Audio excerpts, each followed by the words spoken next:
Oke, selamat malam teman-teman semuanya. Ketemu lagi dengan Surya Estate and Investment. Pada kesempatan kali ini saya akan mengupdate Bitcoin.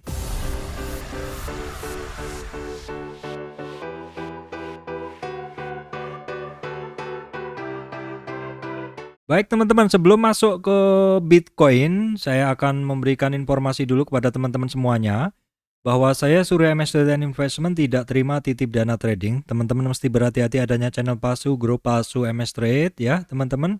Saya hanya ada di channel ini, channel Telegram ini teman-teman, dan tidak menerima titip dana trading. Juga teman-teman yang mengikuti saya di channel YouTube, harap berhati-hati di komentar itu ada yang mengatasnamakan saya, yang palsu tentunya ya, dan menawarkan jasa titip trading ataupun konsultasi trading. Yang asli adalah yang ada highlightnya. Oke teman-teman, update kali ini adalah tentang Bitcoin dulu. Jadi banyak yang menanya, Bang tolong diupdate untuk Bitcoinnya kenapa turun lagi seperti itu. Baik teman-teman, ini adalah Bitcoin pergerakannya daily. Jadi saya menarik pergerakan Bitcoin ini dari swing high teman-teman. Ini di swing high-nya di sini ya. Kemudian di swing low-nya. Swing low-nya kan di sini ya teman-teman. Di sini juga sama, bersamaan juga. Dan saya tarik garis turun seperti ini. Di dalam tren turun itu Bitcoin sekarang udah mencoba untuk naik. Namun kenapa kembali lagi? Jadi begini intinya teman-teman. Ini saya bahas dulu dalam Bitcoin USD ya teman-teman. USDT. Jadi begini.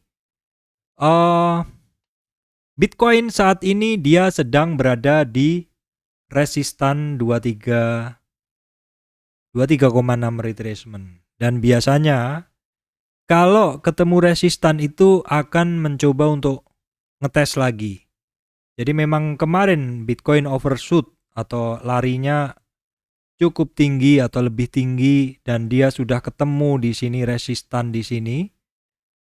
Ketemu resistan candle di sini dia akan ngetes dulu. Ini sudah kuat belum untuk naik seperti itu.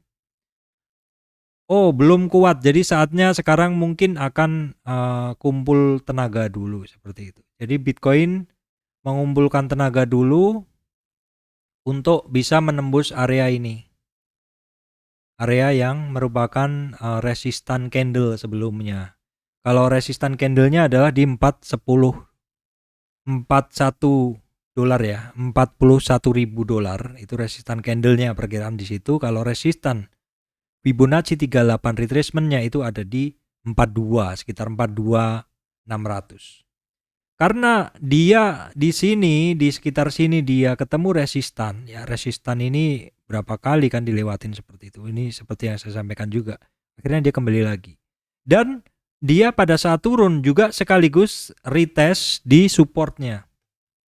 Jadi kalau boleh saya gambarin, di dalam pergerakan tuh memang dia akan mencoba untuk test and retest. Seperti ini. Ini adalah contohnya seperti ini ya. Ketika Bitcoin ini break ke atas, ya sebagai contoh break ke atas seperti ini, dia akan ketemu resistan.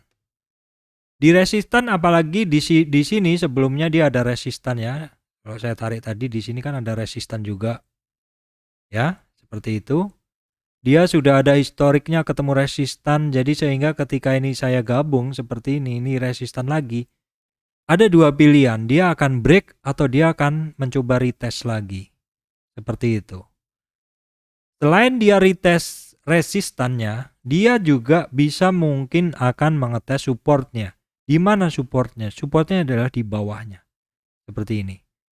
Support ini akan dites lagi bisa beberapa kali apakah tembus ataukah mantul ke atas. Seperti itu. Oke, saya akan coba membawa teman-teman untuk melihat pergerakan dari Bitcoin ini dalam time frame yang lebih pendek. Jadi kalau tadi teman-teman saya sampaikan kalau tadi pergerakannya adalah daily. Ini daily seperti ini saya bersihkan ya teman-teman. Daily seperti ini dan terus tadi saya tariknya adalah trennya ini teman-teman. Dari atas nih ya, maksud saya dari atas ini ke bawah. Oke, sebentar, lengket ini. Ya, ini kan, ini.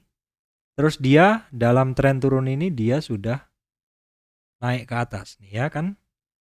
Ketemu resistan candlenya kita garis atau kita beri ini aja area ini ya. Ini kan dia resistan ya teman-teman. Setelah ketemu resistan, dia belum berhasil menembus yang di atasnya, wong bawahnya aja belum, sehingga dia balik lagi. Pas balik ke bawah, dia juga sekaligus akan mengetes di sini, di 23. Oke, saya akan bawa ke time frame yang lebih pendek supaya teman-teman bisa lebih memahami bahwa telah terjadi retest resistan. Tapi sebelumnya saya akan tarik Fibo lagi. Oke, di sini ya. Terus saya akan gambarkan dulu. Di sini, ini resistannya dia yang dites. Oke, sekarang setelah itu resistan dites juga saya akan berikan informasi ke teman-teman bahwa di sini ada candle nih. Candle ini juga menjadi support. Oke, setelah itu akan saya bawa ke 4 jam. Nah, di dalam 4 jam ini mesti kita kecilin teman-teman.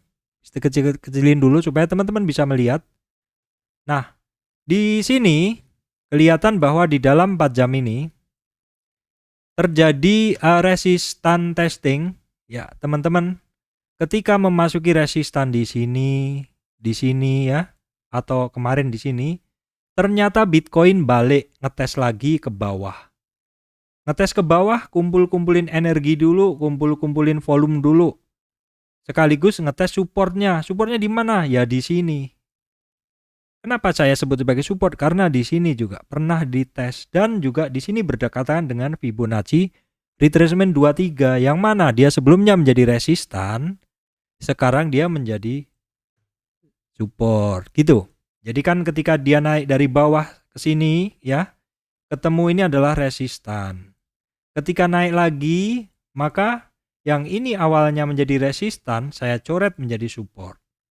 Ketika mau ketemu di sini, ini adalah resistan. Karena tidak berhasil ditembus, dia masih menjadi resistan.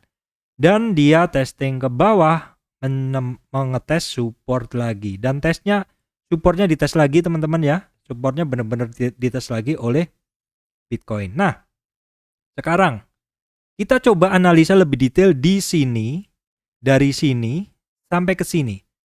Kira-kira wajar nggak penurunan dari Bitcoin dalam tren kecil ini? Ingat, hanya tren kecil ini saja teman-teman. Saya bersihkan. Jadi saya hanya menganalisa dari tren kecil ini. Dalam tren kecil ini, ternyata dalam tren dari dasarnya Bitcoin ini koreksinya simpelnya kemarin, koreksi pendeknya hanya dari tren sini ke sini itu ternyata sudah sampai Fibo berapa? Oh, kita cari. Nah, ternyata seperti ini teman-teman ya. Oke, ternyata dalam tren kecil yang saya analisa ini, yaitu dari swing low di sini, teman-teman sampai swing high di sini, dalam pergerakan naik ini, Bitcoin sudah ketemu resistan ini ya, dan ini kan sama dengan sini, dia nggak kuat, dia testing lagi, dia terkoreksi di dalam time frame 4 jam. Koreksinya di berapa? Koreksinya di 23. Jadi dalam tren naik ini dia terkoreksi retracement ke 23. Terus sempat kemana lagi? Oke, saya perjelas dulu. Setelah ke 23, ternyata dia terkoreksi ke 38. Tetapi perhatikan di 38 candlenya apa? Candlenya ada perlawanan naik. Sehingga dia mantul dan sudah kembali lagi ke 23 retracement atau di 37.820. Nah, pertanyaannya, koreksi ini wajar nggak? Seperti yang sering saya sampaikan teman-teman bahwa di dalam pergerakan tren itu kita bisa membedakan satu tren itu dengan 3 kategori. Yang pertama, ketika satu tren itu naik seperti ini, terkoreksi hanya sampai 23 dan mantul, kemudian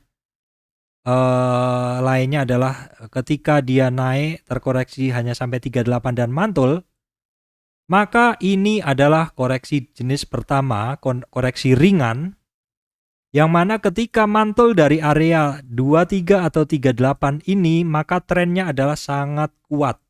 Yang kedua, apabila dia dari naik ini terkoreksi sampai 50, ini wajar. 50 saya kasih warna teman-teman ya, saya coba kasih warna lain. Jadi 50 ini koreksinya dia, saya kasih warna kuning aja ya. Seperti ini. Yang kuning ini adalah koreksinya yang wajar. Koreksi 50% adalah koreksi yang wajar. Jadi kalau misalkan di 50 ini dia mantul lagi ke atas, maka ini adalah koreksi yang umum ya, saya kasih umum atau wajar. Yang ketiga, apabila dia terkoreksi sampai 61 atau 61 saya kasih warna lain teman-teman, 61 sebentar biar lebih jelas, saya kasih warna ini biru. Apabila dia terkoreksi sampai 61, itu berarti dia melebihi 50%. Jadi koreksi kalau sudah melebihi 50%, itu koreksinya ekstrim. Bisa mantul nggak Pak? Ya bisa. Apalagi cryptocurrency koreksi di 60 sampai 70 itu sangat wajar. Kita lihat dulu di sebelahnya ini ada nggak demand areanya? Ada ternyata. Jadi memang kemungkinan kalau di sebelahnya ada banyak demand area, itu akan menjadi area yang cukup kuat untuk menjadi supportnya. Dan kalau kita lihat nih, memang koreksinya dari Bitcoin itu sampai ke 38 di sini dan mantul, ya, dua yang ini, mantul ini adalah wajar. Bahwa setiap kenaikan pasti ada koreksi, itu adalah sangat wajar. Justru kalau satu pergerakan kripto ataupun saham yang naik terus tanpa koreksi itu menurut saya ngeri. Coba silakan Anda cari barang yang naik terus tanpa koreksi. Itu pasti justru kita nggak bisa masuk. Kita juga ngeri mau masuk seperti ini. Kalau barang naik ada koreksi itu justru bagus. Seperti ini kan.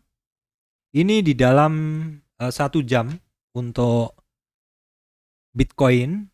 Saya coba tarik lagi dari swing low-nya di sini, swing high di sini, koreksinya di berapa? Sama. Koreksinya pasti akan sama teman-teman titiknya. Kenapa? Karena Fibo-nya saya menariknya dari titik yang sama. Nih teman-teman, saya nariknya dari swing low-nya di sini, swing high-nya di sini. Terkoreksi ke 23, oke, ke 38, oke. Kalau dia mantul dari sini atau dari sini, lanjut ke atas tanpa koreksi di bawahnya, ini tren naiknya masih sangat kuat. Oke teman-teman, demikian dari saya, Surya MS Trade and Investment, memberikan informasi, memberikan ulasan kepada teman-teman semua tentang Bitcoin update.